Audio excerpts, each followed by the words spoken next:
Vamos a empezar. Buenas noches, compañeros. Qué gusto saludarles a cada uno de ustedes. La clase del día hoy, jueves 17 de septiembre. Considero que es muy importante que en principio revisemos cómo estamos con el asunto en cuanto al cronograma. ¿Dónde vamos ubicados en este momento? De acuerdo con esto, en sesiones anteriores del 27 de agosto, vimos la vida del derecho en diferentes manifestaciones que ha tenido. Ya pasamos a considerar en relación el Estado y el derecho en cuanto a la autoridad, la creación del Estado Nacional, el concepto de soberanía, el derecho estatal, el Estado de Derecho, el derecho escrito.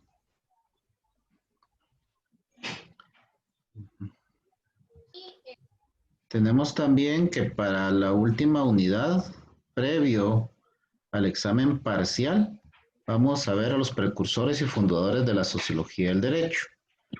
Acá vamos a encontrar la teoría de la cooperación y la teoría del conflicto en el siglo XX.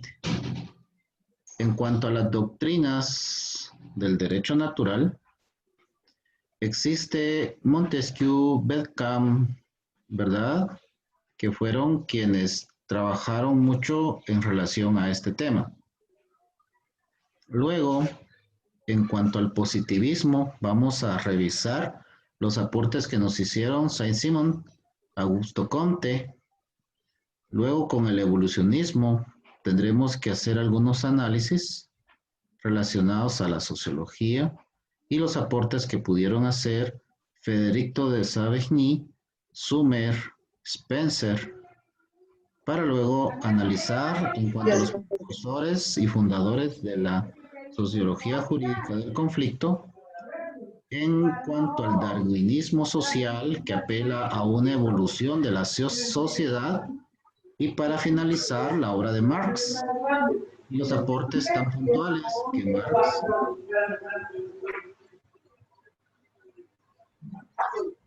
que Marx hizo a nivel sociológico.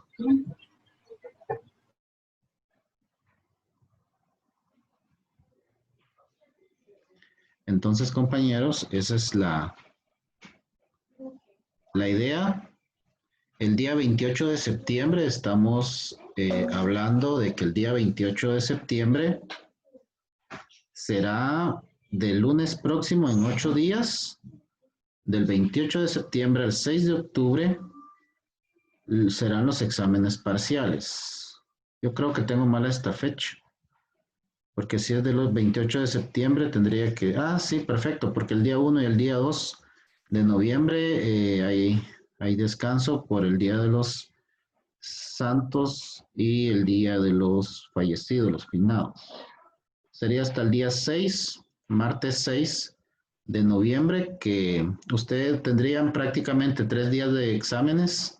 Habrían 4 días en los cuales ustedes no van a evaluarse y se retomarían las evaluaciones hasta el día...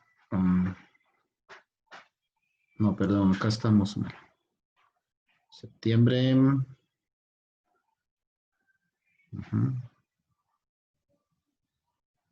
Sí, aquí tenemos que es del 28. Sería el 2 de octubre. Pero esto que me parece que tengo yo mal esta información, igual corroborémosla por favor con control académico y con otros docentes. Esto, compañeros, yo voy a terminar de...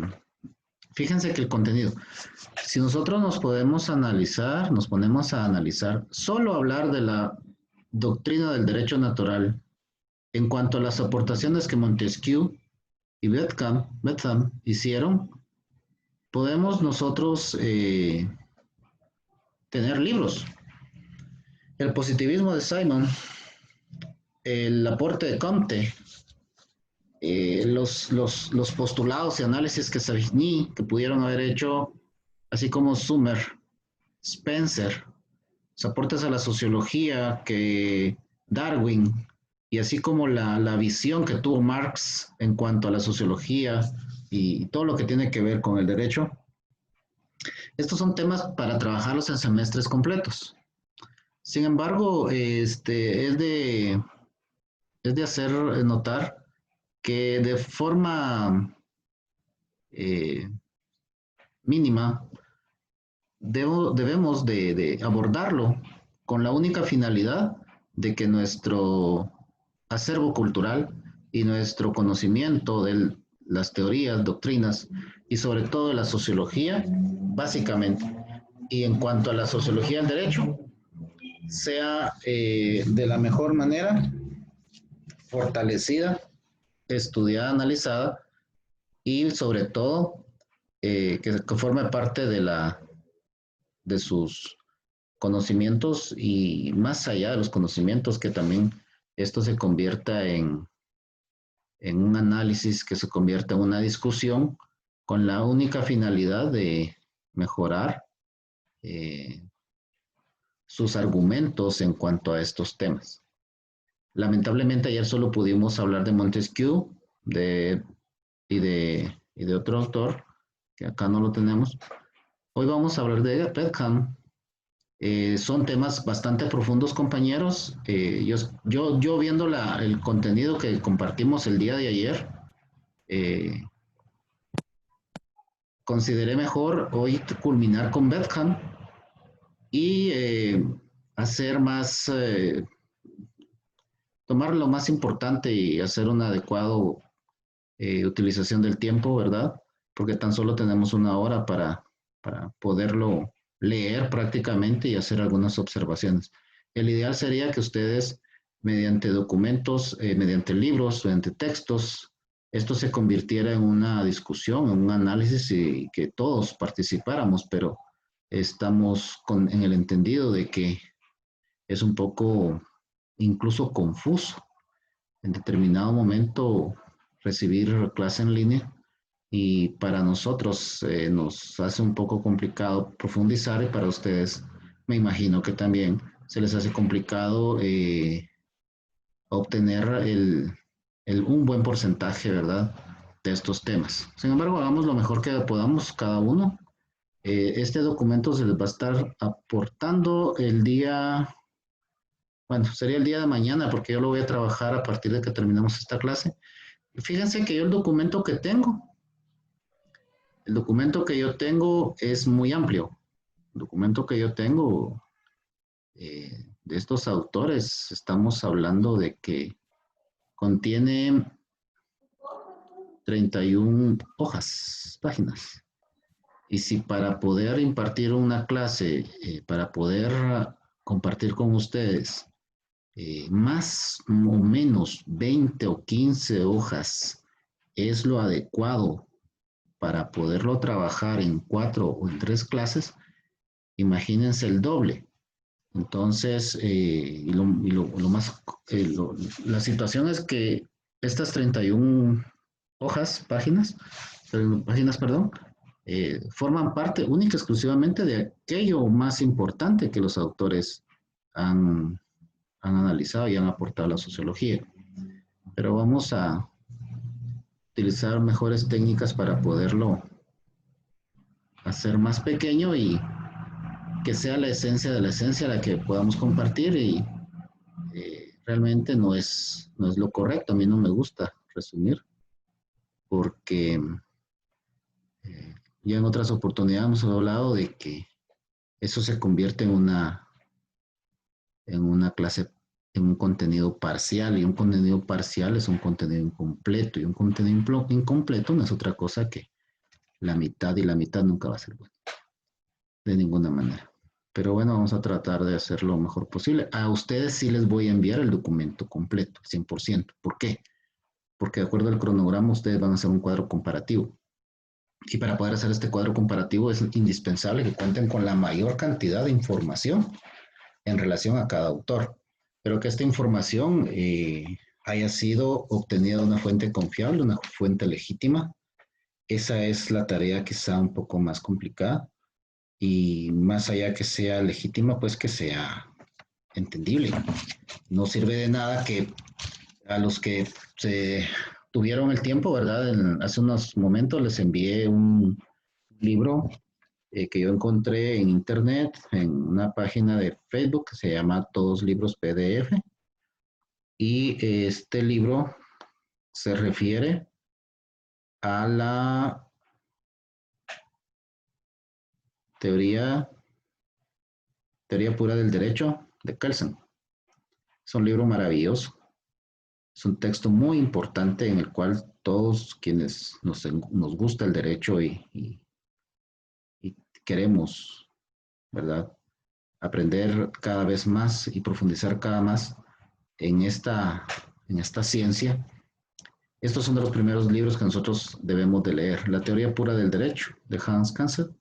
Eh, es un libro fantástico en donde nosotros vamos a adentrarnos en el amplio. Permítame, compañero, me está fallando el internet. Lo voy a conectar a la red.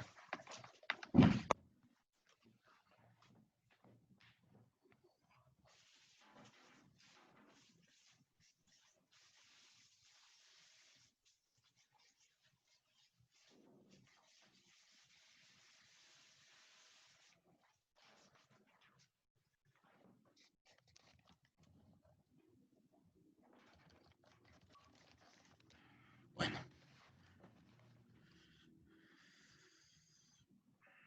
creo yo que ya va a estar más estable.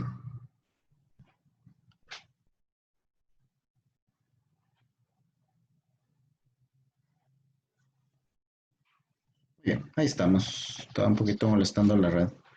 Fíjense que la teoría pura del derecho de Hans Kelsen, eh, lo descargué hace unos momentos. Voy a compartir ahí en la pantalla. Me imagino que ustedes van a poder ver por ahí. Acá está, ¿verdad? Entonces se los mandé el enlace.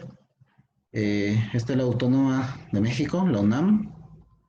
Teoría pura fue traducida por Roberto Bernenjo, es del alemán. Es una obra fantástica que ustedes, en los tiempos que ustedes puedan, que ustedes quieran, no son 378 páginas. No les voy a decir que lo lean todo, ¿verdad? Sin embargo, para empezar un libro siempre es importante leer los prólogos, leer el inicio, ¿verdad? De cada uno, en donde nosotros vamos a obtener una información eh, general de lo que el libro contiene. Por ejemplo, derecho y la naturaleza, la pureza, lo que acontece significado jurídico, la norma como esquema de explicitación conceptual, la validez y dominio de la validez de la norma, la regulación positiva y negativa, el obligar, facultar, permitir, valorar, eh, lo que acontece es su significado jurídico. Aquí nos vamos a adentrar en la filosofía del derecho y al hecho, ¿verdad? A los hechos, porque recordemos que hecho y acción son dos cosas diferentes, la norma, y así diferentes temas que aborda Kelsen, que es muy importante que lo leamos. Pero fíjense, compañeros, que leer un libro por curiosidad, leerlo por tener una perspectiva, es muy importante porque fíjense ustedes de que al no tener la presión que vamos a evaluarnos, esto se convierte en algo agradable. Naturalmente tengo que tener el tiempo, ¿verdad? O el interés, porque muchas veces teniendo el interés, sobre todo cuando y mi interés no nace, surge eh, de una necesidad de ampliar, ¿verdad? Lo que estoy estudiando va a ser más importante para poderlo así apropiarme del contenido y a partir de ahí ampliar, como les decía al principio, mis conocimientos.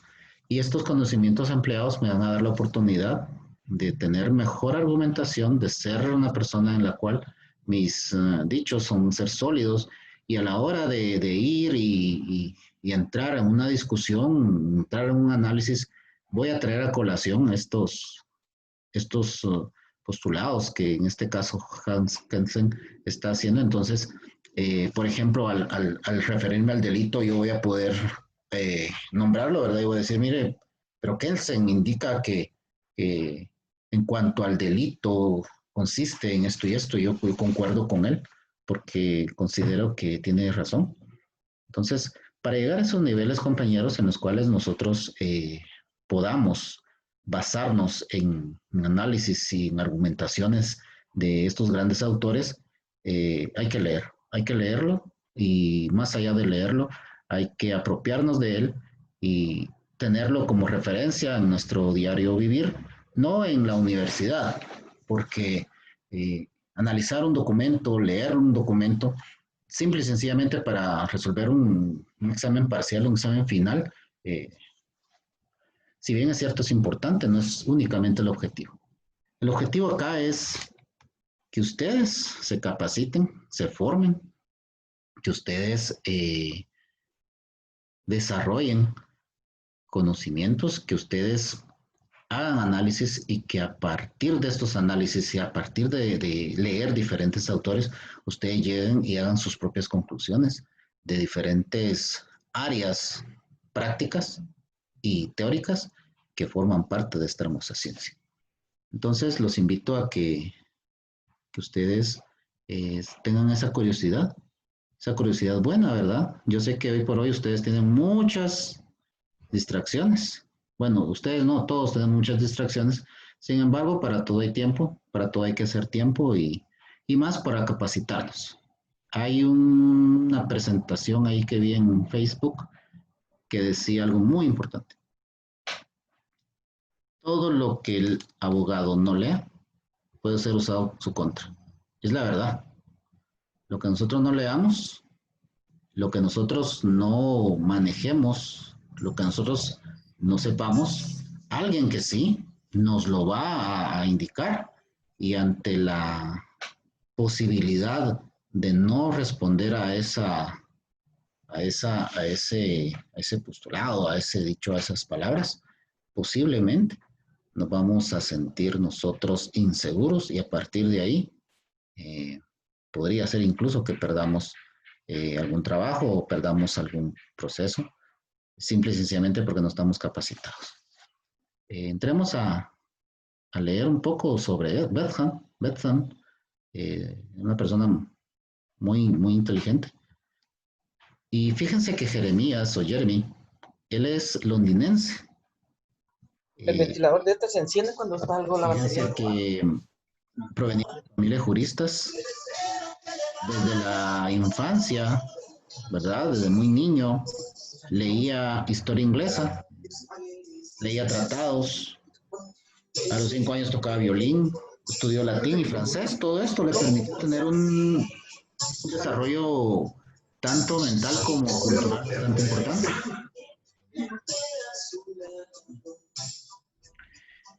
Fíjense que estudió en Westminster y a los 12 años ingresó a la Universidad de Oxford.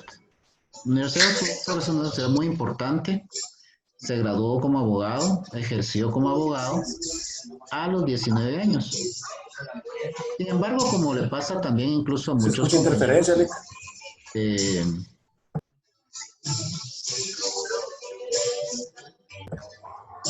No se oye bien, Alex. ahorita vamos a ver qué hacemos con esto.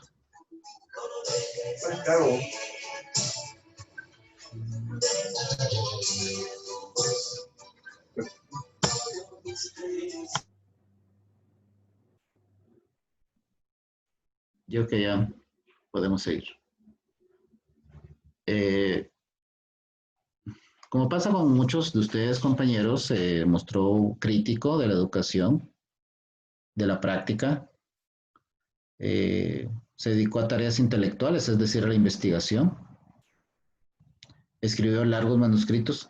Fíjense que él se dedicó a la investigación porque el interés de él era mejorar la educación. Y para mejorar la educación no se hace desde las aulas.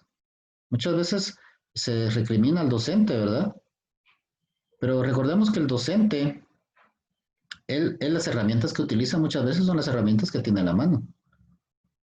Para poder transformar efectivamente una educación, tenemos que meternos a la investigación, al desarrollo de diferentes técnicas, de diferentes conocimientos, a desarrollar conocimientos más actualizados y a partir de ahí dotar a los docentes de mejores armas Entonces, cuando ustedes vean que realmente la situación de la educación está muy mala, pues entonces no hay que pedir mejores docentes, hay que pedir mejor contenidos más actualizados.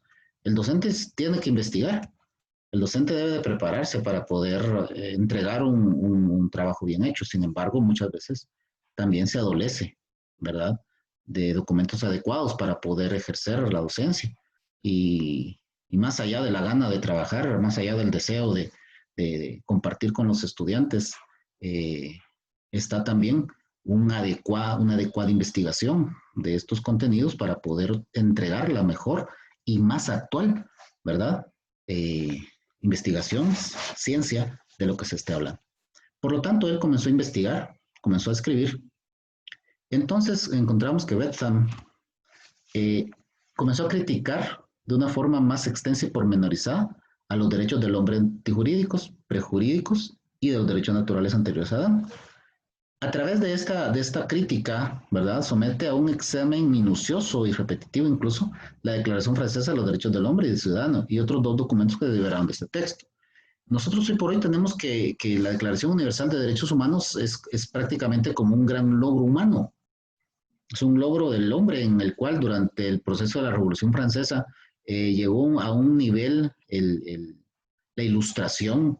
Consecuencia de todo esto se llegó a un análisis, un raciocinio tan importante que se manifestó a través de las declaraciones de la Declaración Francesa de los Derechos del Hombre. Sin embargo, Bacon quiso investigar. Entonces, de este análisis que él hizo, salió una expresión muy famosa que decía él disparate sin fundamento. Él estaba muy apasionado y la doctrina de Beckham o Betham era un desprecio intelectual desdeñable y consideró él mismo peligrosa, ¿verdad? Cuando los derechos humanos se usaban en la lucha política y se introducían en los documentos públicos, porque al juicio de Jeremy era una amenaza contra todos los gobiernos y la estabilidad de la sociedad. En esto yo concuerdo un poco con él en el sentido de que al extender los derechos humanos y al otorgarle derechos humanos a diferentes sectores mínimos dentro de la sociedad, pareciera que estos sectores nos están imponiendo desde la educación hasta la institucionalidad del Estado diferentes obligaciones que como sociedad me parece que nosotros no debemos de cumplir, porque el bien común está sobre el bien particular y cuando estos movimientos provienen de minorías, entonces deberían de tratarse con la intencionalidad que esto lleva, sobre todo en el sentido de imponer a las mayorías eh, tendencias de diferente naturaleza, ¿verdad? Que son de minorías de las poblaciones. Por lo tanto, las objeciones de Beckham a la doctrina que sostiene que el hombre posee derechos naturales, una vez que han sido depuradas de su retórica, se basan en dos ideas fundamentales. Dice Beckham que la idea de que los hombres poseen derechos que no son creados para el derecho positivo, pero que podían ser usados como crítica y oposición, a él se debió a una confusión conceptual importante, en principio. Es cierto que existen derechos para todos, pero hay que tener cuidado con esos. Y en segundo lugar, constituyó de que el término dado por Betham una falacia política como fuente de corrupción de la argumentación política y del pensamiento, especialmente cuando incorporados a documentos políticos como los examinados como las falacias anárquicas que pretendieron delimitar la acción de las legislaturas y de los gobiernos. Fíjense que la anarquía, los anarquistas, ese es un término que se usó a mediados del siglo XVIII. Cuando una persona trataba de hacer grupos, de luchar por sus intereses, a esto se le llamaban gente que provocaban anarquía. La crítica de Beckham a la doctrina de los derechos naturales imprescindibles como el origen de las falacias políticas encontró de modo expreso en los textos franceses y los analizó en las falacias de la anarquía, ha sido objeto de un intercambio con el profesor Tinning y el señor Dalgrano del tema sobre el que en ese momento, ¿verdad? No era posible seguirlo discutiendo, porque en principio había que esclarecer algo. Que estas falacias, ¿verdad? Dice, de acuerdo con estas falacias de la anarquía, no debería existir una obediencia indiscriminada a las normas de cualquier país, ni siquiera las normas de Inglaterra, donde el derecho, como Bedkamp pudo decir en ese periodo, estaba en la probabilidad al menos tan cerca de la perfección como el derecho de cualquier otro país. Bedkamp conocía perfectamente el derecho inglés, él era abogado, pero a pesar de que el derecho inglés era muy superior al derecho de los otros países vecinos, Bedkamp nos aconseja que no debemos tener una obediencia indiscriminada a las normas de cualquier país, ni siquiera a las inglesas. También Bedkamp fue consciente de que para que un sistema jurídico tuviera vigencia, el reconocimiento de una norma particular en un dato concreto no podría ser derivada, ¿verdad?, de su desobediencia. Es decir, lo que hablábamos en otro momento, para que una norma tenga vigencia, debe ser justa. Y si es justa, va a ser obedecida. Pero si es desobedecida, esta norma va a ser inválida y va a ser nulo el derecho. ¿Por qué? Porque no va a existir algo que rija o que permita algo. Bedkamp pensó que todas las normas que restringen la libertad son dañosas. Pero antes de dar el paso de este reconocimiento del mal a la desobediencia, habría que llevar a cabo un cálculo racional, siendo necesario para ello comparar cuidadosamente las consecuencias de la obediencia y de la desobediencia. En este punto quiero detenerme un poco para aclarar lo siguiente. Bedkamp está haciendo un análisis de las normas, ¿verdad?, del derecho natural y hace una crítica de los derechos del hombre, los derechos humanos. Y nos da su punto de vista. No puede el ciudadano ser totalmente sumiso a la ley de cualquier país, no puede. Se debe rebelar, dice él. ¿Por qué? Porque el hombre, al ser restringido en su libertad, por ejemplo, siempre y cuando se les restrinja su libertad, esto le va a provocar un daño. Por lo tanto, todas estas normas que restringen la libertad del hombre hay que analizarlas racionalmente y hay que ver qué consecuencias trae su obediencia y su desobediencia. Bedkamp creyó toda su vida que la respuesta racional del ciudadano a las leyes injustas era precisamente oponerse a ellas. Bedkamp pertenecía al partido Tory, que era el partido político conservador inglés, y se trasladó al demócrata radical. ¿Por qué? Porque él se hizo un cambio. Porque la Revolución Francesa y el terror que produjo en la sociedad inglesa produjo en ellos un temor racional de que surgiera lo mismo en Inglaterra. Entonces ellos se dieron cuenta que no podían ser radicales en el sentido de negarle a las personas derechos. Y por eso fue que Bedkamp, siendo inglés, quiso analizar el mayor logro de la Revolución Francesa.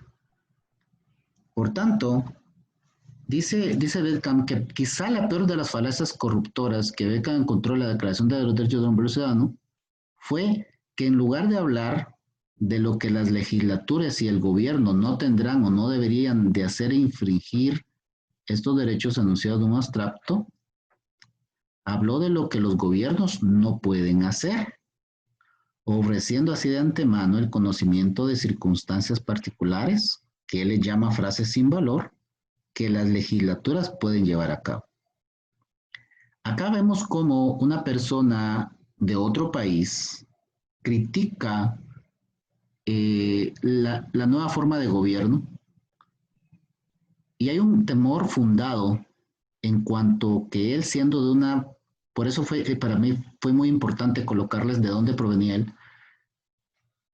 Él pertenecía a la parte aristocrática de Inglaterra. Entonces para él resulta descabellado que la Declaración de los Derechos del Hombre y Ciudadano le indica qué es lo que los gobiernos no pueden hacer. Porque él está acostumbrado a pertenecer a una clase política en la que los gobiernos dicen qué se hace y qué no se hace, en lo que las legislaturas dicen en dónde y cómo se hacen las normas. Por eso le resulta descabellado. Y en las formulaciones que hace de su crítica a la teoría de Bedkamp, de la confusión conceptual que consideró inherente a la teoría de las ciencias naturales, abarcó todas las formas en las que se presentó la creencia de que los derechos no son producto del derecho positivo.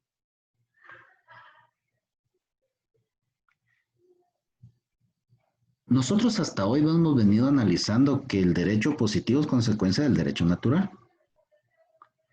Pero viene Bedkamp y dice que esa creencia está equivocada.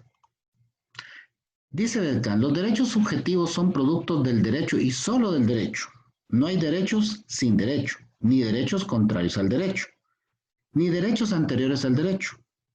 De este modo, su crítica se dirigió no solamente contra las teorías políticas de los derechos universales del hombre o derechos humanos, por las que todos los hombres tienen derecho a la protección de sus intereses básicos, tales como la libertad, la seguridad y la búsqueda de la felicidad, cuya protección es función del gobierno. Él no atacó solo eso. Bedkamp afirma que un derecho y un derecho subjetivo jurídico son la misma cosa, que la noción de un derecho no creado por el derecho es una contradicción semejante a un cuadrado redondo.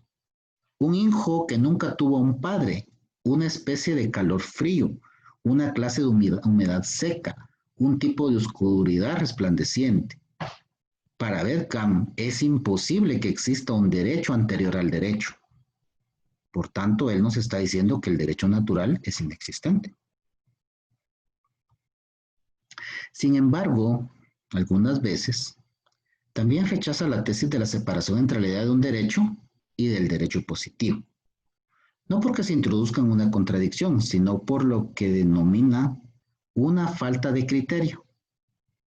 Esto es una indeterminación sin posibilidad de éxito, ya que tal separación, pensó Bedkamp, rechaza la noción de cualquier criterio para su identificación y aplicación. Es decir, Bedkamp no hacía una clasificación de un derecho positivo y un derecho natural. Para Bedkamp existe el derecho. Ya.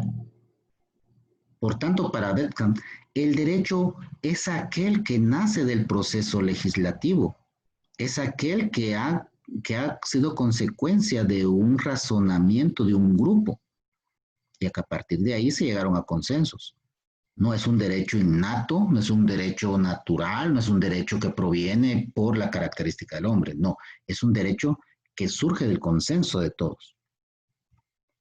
A falta de criterio de los derechos naturales alegados, significa que su uso en la argumentación política puede traer como resultado o bien una discusión incierta o lo que es peor, una laguna en los hombres, o sea, una confusión.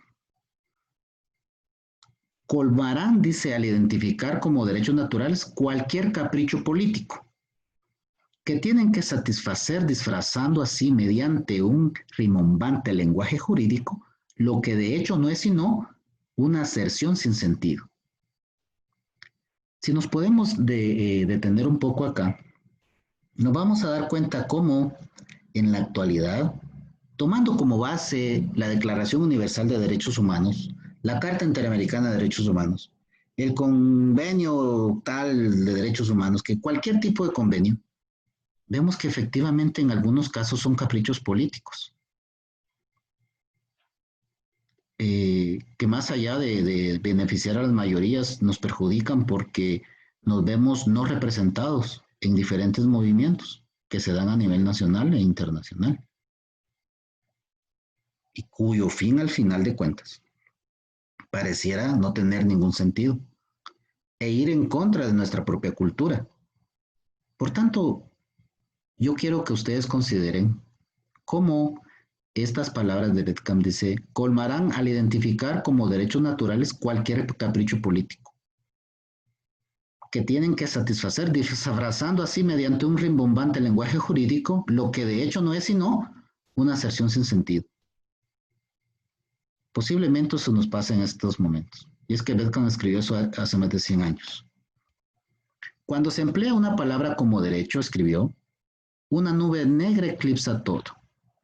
Ninguna concepción puede ser aprehendida con palabras como derecho. Noten ustedes que dice aprehendida, con H en medio. O sea, cuando nosotros hablamos de aprehender es de agarrar. A menos que se recurra al concepto de derecho positivo o algún hecho sobre el que se aplica la fuerza del derecho. Ahí sí tenemos más clara la situación, pero nosotros hablamos de derecho de manera general. ¿Qué es el derecho al final de cuentas? ¿Quién tiene derecho? ¿Cuál es la conceptualización que le podemos dar a la palabra derecho? ¿Cuándo empezó? ¿Cuándo terminó? ¿Quién dijo que existía el derecho? ¿Hasta dónde llega?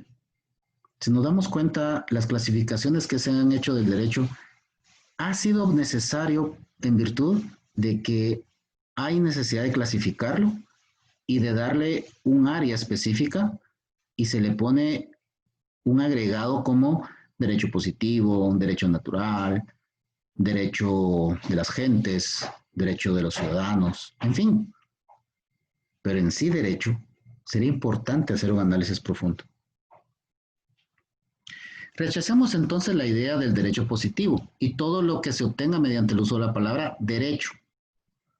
De este modo concluye diciendo Betcam que en único caso en el que la palabra derecho tiene un significado determinado e inteligible, es aquel en el que tiene su objetivo político. Y cuando nosotros hablamos de un objetivo político y traemos a colación el derecho, nos vamos a percatar que estamos hablando del derecho que sirve para normar a las personas, para mantenerlas en ciertos convenios. Cuando la política y el derecho se unen, no estamos hablando de otra cosa que no sea de lo que hablábamos ayer del contrato que hacen los hombres a la hora de que se crea un Estado. Es decir, la Constitución. La crítica general de la idea de un derecho no creado por el derecho positivo puede parecernos hoy por hoy absurda. Y no está tan claro cómo Betcam había respondido a la objeción de que a pesar de la duda de los derechos naturales, no jurídicos pueden servir como elementos de una teoría política o invocados en oposición al derecho en una discusión pública. Los derechos tienen un lugar firmemente establecido en los juicios morales ordinarios que los individuos privados hacen normalmente sus conductas. El derecho nos rige en todo momento, compañeros. Nos rige en la casa, nos rige a nivel público, nos rige incluso a nivel mental. Pero es aquel derecho que nosotros hemos conocido como un derecho natural, el derecho moral. El derecho positivo es el externo, el derecho moral es el interno, el que nos dice cómo comportarnos, cómo hablarle a las personas, cómo atender a las personas si nos toca atender. Esas normas de conducta son las que se le denomina derecho natural, derecho moral, mientras que el derecho positivo, pues es aquel que surge de consecuencia de un proceso y que en otro momento hablamos de que era un derecho superficial, un derecho impuesto muchas veces porque no responde en determinados momentos a los intereses de todos. Pero que es el derecho que hoy por hoy, ¿verdad?, nos rige y que es una ciencia muy dinámica y que es la que al final de cuentas se utiliza más. Betcam reconoció que las convenciones apoyadas en lo que se denominó la sanción moral o popular, que consiste en prejuicios derivados de una mala voluntad, daban origen a una forma de obligación llamada moral. Él no le quiso llamar derecho natural. Él dice que son prejuicios. Y posiblemente son prejuicios. El prejuicio no usa ropa muy transparente para las señoritas porque pueden pensar diferente de ellas. El prejuicio de no hablar palabras soeces, vulgarotas en lugares muy públicos para evitar que la gente me critique. El mismo hecho de no tatuarme, de dar gracias. ¿Por qué? Porque yo evito los prejuicios, ¿verdad? Ellos le llaman, Beckham le llama esto obligación moral. Según la teoría de Beckham, existen dos tipos principales de derechos subjetivos. Aquellos derechos para hacer algo que surgen de la ausencia de una obligación jurídica para no hacerlo, llamados derechos libertad, y aquellos derechos positivos o negativos que surgen de la existencia de obligaciones sobre otros para hacer o abstenerse de hacer algo que afecta al titular del derecho, llamados derechos de deber. Entonces acá tenemos la totalidad de la actividad humana. Dice la ley que nosotros podemos hacer lo que la ley no prohíbe. Esta sería la clase A.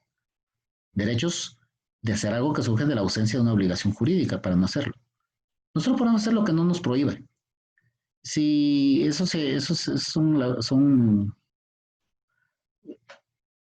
son espacios legales que al no normarse, pues entonces la ley no me lo prohíbe, pues yo lo puedo hacer. Y los derechos positivos o negativos, estos van a surgir de una norma y son obligaciones, son deberes.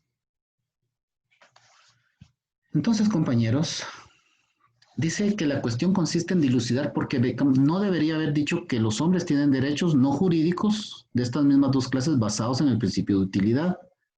Es decir, que los derechos de libertad, cuando al calcular la maximización de la utilidad general no se encontrara ninguna razón para reprimir alguna acción humana. Y los derechos de deber cuando tales cálculos provean alguna razón para que el titular del derecho haga o se abstenga de hacer algo. La utilidad es lo que al final de cuentas va a determinar si nosotros aplicamos o no los derechos libertad o los derechos deber. ¿Qué tan útil será? Nos conviene. Desde el punto de vista, desde este punto de vista, los derechos no se presentarían en la realidad como se hace en las formulaciones de los derechos universales del hombre que Beckham se preocupó en criticar, situándose en el nivel más profundo de la teoría de los derechos morales, sino que estos derechos derivarían del propósito fundamental de maximizar la utilidad. De este modo, la teoría en cuestión no estaría correctamente basada. ¿Por qué? Porque de acuerdo con Beckham, todo lo que son los derechos naturales del hombre son un riesgo. Sin embargo, al nombrarles derechos morales, prejuicios morales, costumbres morales, ¿verdad? Y que si determinados costumbres, derechos o prejuicios van a dar una utilidad a la sociedad, la teoría de que los derechos naturales, los derechos humanos y del hombre de la Declaración Universal son peligrosos para la sociedad, la echamos por tierra. ¿Por qué? Porque hacer utilidad es un bien común y hacer un bien común es algo positivo para la sociedad. Y fíjense que la principal fuente de confusión en que Beckham se encontró en la noción de derechos no jurídicos fue la separación de los derechos del derecho positivo, aquellos derechos que permanecen en el BAO sin ninguna nota o criterio en los que se identifique, un mero sonido polémico, aquellos derechos que existen por sí, y porque no se debería haber basado un criterio apropiado en que se denomina el axioma fundamental y medida de lo correcto o lo incorrecto. ¿Por qué no lo tomó desde ese punto de vista Beckham? ¿Por qué no analizó y criticó la Declaración Universal desde un punto de vista correcto o incorrecto? Que parece ser más básico, más fácil. Porque si nos vamos a la moralidad nos va a llevar a eso, a la corrección o incorrección de algo. Al final de cuentas, el prejuicio del que él habla es eso. Porque nosotros en nuestras sociedades vamos a determinar cuándo es algo correcto o incorrecto. Y eso lo va a convertir en moral e inmoral. Beckham llama al principio de utilidad medida de lo correcto e incorrecto. Y lo considera como constitutivo de los estándares por los que el derecho, la moral convencional y cualquier sociedad debe ser juzgada. No piensa que las obligaciones o deberes se originen del principio de utilidad. Esto sí lo obtuvo el autor Mill como equivalente. Sin embargo, Beckham no. Él en ningún momento consideró que obligaciones y deberes tenían su base en la utilidad. Para él, una condición necesaria de la obligación tiene un hombre para actuar de cierto modo, consiste en la probabilidad de sufrir en el caso de no llevar a cabo esa acción. Fíjense que algo que nosotros nos hace que dejemos de hacer algo es el temor. Y muchas veces el derecho nos inflige temor. Cuando hablo de derecho me estoy refiriendo al derecho tanto positivo como el derecho moral. El temor a hacer el ridículo, el temor a recibir la discriminación por el grupo social o familiar que nosotros tenemos nos hace no hacer algo que sea de un punto de vista moral. De un punto de vista religioso, ser expulsados de las organizaciones religiosas o de los grupos cuando vivimos, entre más pequeños son los grupos sociales en los que vivimos, más temor tenemos de ser expulsados. Y desde el punto de vista positivo, del derecho positivo, el temor consiste en las experiencias que nosotros nos hayan llegado y el miedo a sufrir, ¿verdad? A sufrir un encarcelamiento, a sufrir la pérdida de dinero. Muchas veces es lo que a nosotros nos hace no hacer las cosas. Sin embargo, en nuestro interior muchas veces deseamos hacerlas. En el caso de una obligación jurídica, el daño se administra según el derecho por funcionarios en la forma de una sanción jurídica. Y en el caso de lo que se le denomina obligación moral, el daño toma parte de sanciones espontáneas, populares o morales a causa de la violación de las convenciones sociales. Por aquellas personas probables con las que el ofensor mantiene alguna relación, ¿verdad? A pesar de que la obligación moral no es tal vez muy fuerte física o monetariamente, psicológicamente sí nos puede hacer un daño bastante profundo. En diversas partes de la crítica a los derechos naturales, Betkan acepta que hablar de derechos naturales no jurídicos puede entenderse como una medida oscura para decir que los hombres deberían tener ciertos derechos jurídicos. Si digo que alguien tiene un derecho natural, decía él, a ese abrigo o a esa tierra, todo lo que puede significar, si quiere decir algo verdadero, es que en mi opinión debería tener un derecho político, debería ser protegido y garantizado en su uso mediante los servicios apropiados que le prestan los funcionarios competentes del gobierno. En este concepto nosotros podemos ver que Betcam, él nunca consideró un derecho fuera del que se hace de una legislatura. Para él el derecho del Estado, y como vimos en una clase anterior, que no existe Estado sin derecho y que el objeto del Estado es la ley, para él está en concordancia con ese pensamiento. Lick, Solo cuando existe un Estado existe. Aló, Van a llenar ya la... llegó la asistencia. Llénenla, por favor. Voy a dar unos minutos.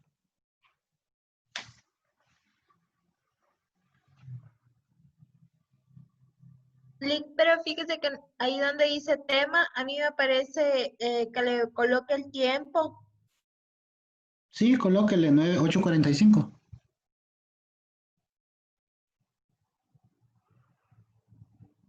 En formato de 12 horas o de 24, Lick. Como ustedes quieran, como se les haga más fácil.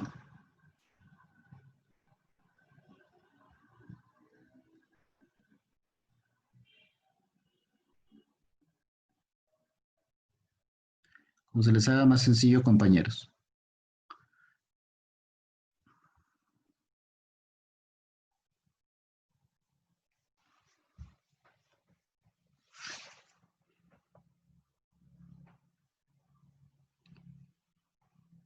Muy bien, yo creo que ya estamos. Entonces, fíjense, compañeros, que de acuerdo con todo esto que hemos visto,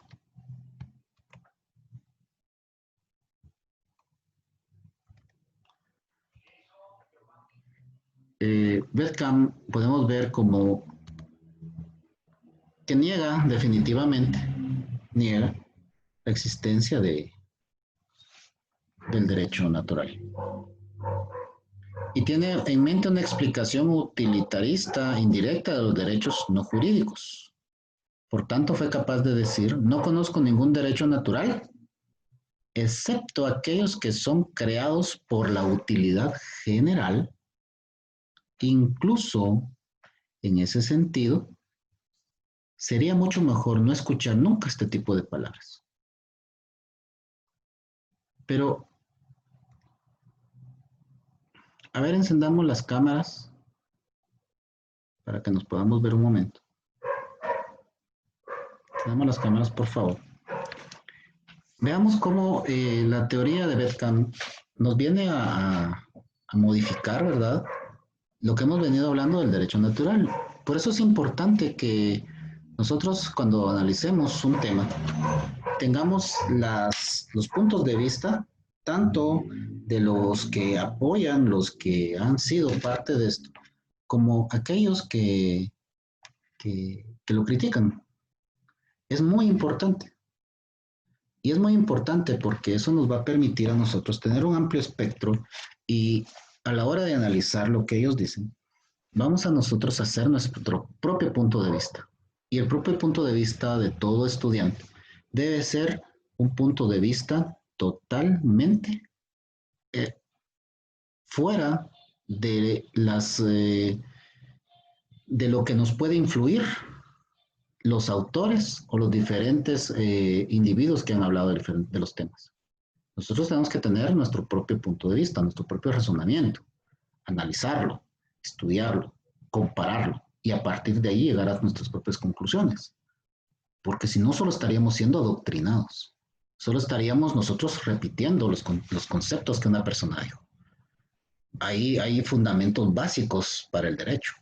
Sin embargo, en el área de la sociología, y como al igual que el derecho, la ciencia del derecho, que está en constante evolución, es importante que ustedes como estudiantes, como futuros abogados, abogadas, también analicen si efectivamente los contenidos que ustedes están teniendo a la mano son así. Porque Bedkamp vivió hace más de 100 años y él hizo sus diferentes análisis de acuerdo al área geográfica en la que él vivió.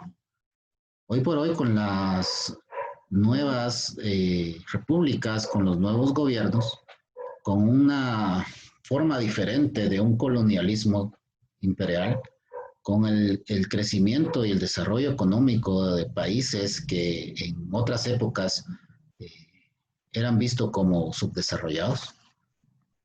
Existen nuevas teorías y nuevas tendencias económicas, políticas, sociales. Hay países radicales en donde los grandes cambios económicos han sido consecuencia de prohibir, en muchos casos, ciertos bienes a sus poblaciones.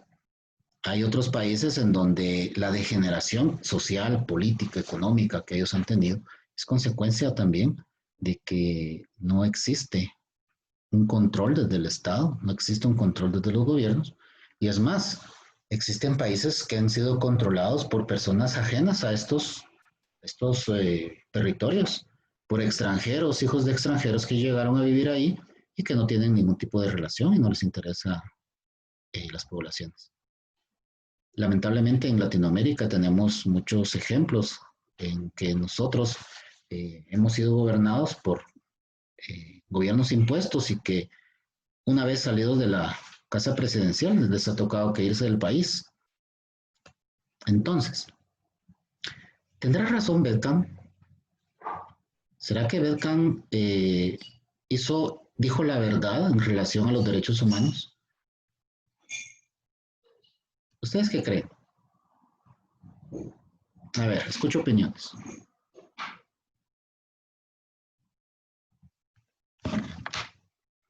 Si no opinan, voy a decir que opine alguien.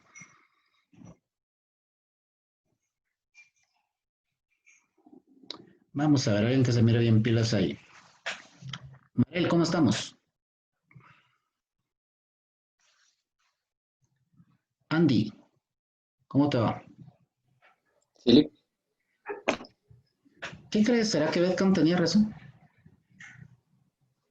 no sé, Lee, que tal vez así como usted dijo que se había equivocado en algo, tal vez pienso que eso tuvo que influir en algo. Su entorno social, su entorno económico. su origen, Tal vez en lo social. ¿verdad? A ver, Aníbal, ¿qué consideras? Dali, como estamos, Hola. yo pienso que en el tema de los derechos humanos, tal vez no tanto lo social, sino que lo económico, ya que nos damos cuenta actualmente que favorecen a los que más tienen dinero, se podría hacer así, ¿verdad? Porque no se aplican a todos. Gracias. ¿Tú qué crees, Stephanie? ¿Será que los derechos naturales no existen fuera del derecho positivo o es necesario que existan? Stephanie Carrillo. Ah, eso le iba a preguntar. Eh, sí tienen que existir porque o sea, yo sí creo que son necesarios porque siempre para forjar cualquier tipo de derecho creo que es necesario tener estar conscientes del derecho natural que uno tiene desde que nace. Gracias. Luis Pineda. Dígame, Lick. Los derechos naturales, o como lo aborda Beckham, se han convertido en la actualidad en una excusa política para beneficiar a algunos grupos.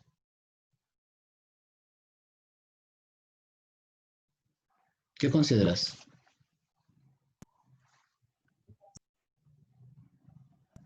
Replantéeme, Lick, porque se me perdí un poco. Dice Beckham que si los derechos naturales son mal utilizados, se pueden convertir en excusas políticas y que prácticamente que cualquier capricho de algún grupo en especial se puede exponer como un derecho humano y que eso es peligroso para las sociedades. ¿Será cierto eso?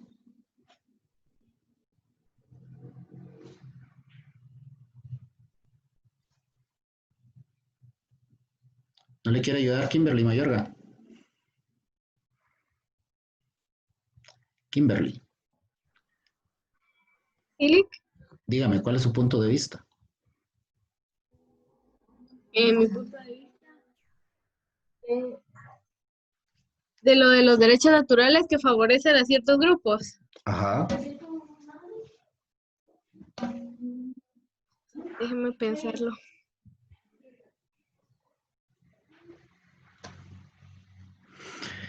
A ver, María Contreras o Isabel, ¿ustedes qué piensan de eso? Sí, Lick. ¿Será? Yo pienso que sí, en algunos casos podría favorecer a otros grupos. Sí,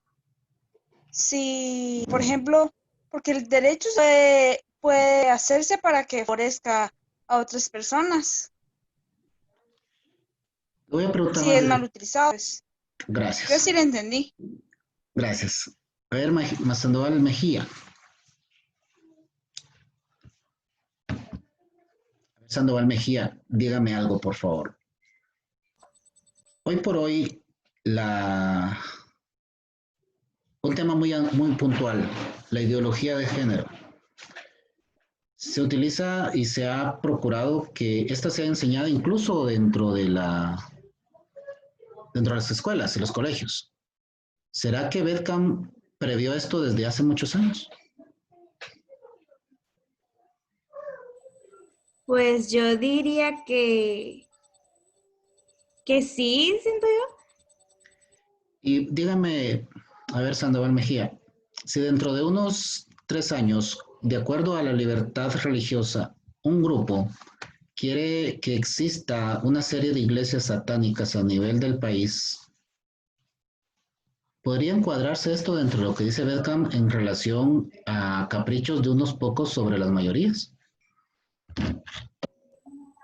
Considero que hay muchos factores que afectarían porque, por ejemplo, si hay varios que están de acuerdo en esas cosas arriba en el Congreso y en lugares influyentes en Guatemala, podría darse. de que hayan varios que promuevan eso y tengan poder, ¿verdad? Gracias.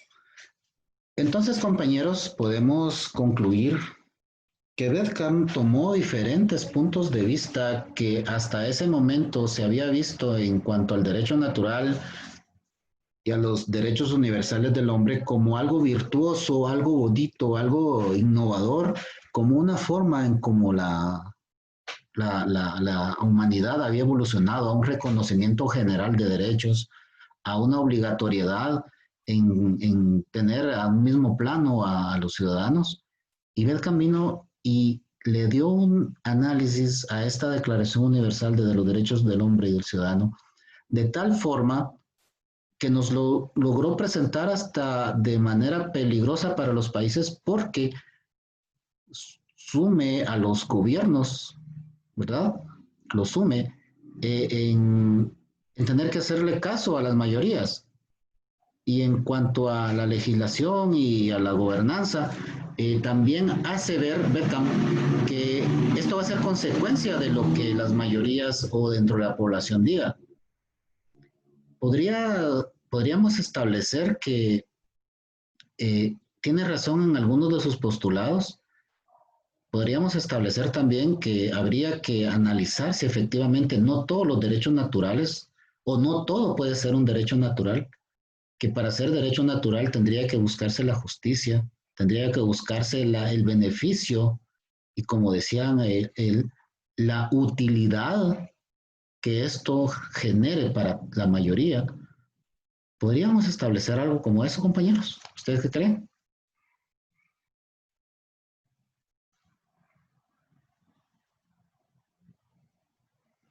¿O, no, o se equivocó en todo? ¿Ustedes qué creen?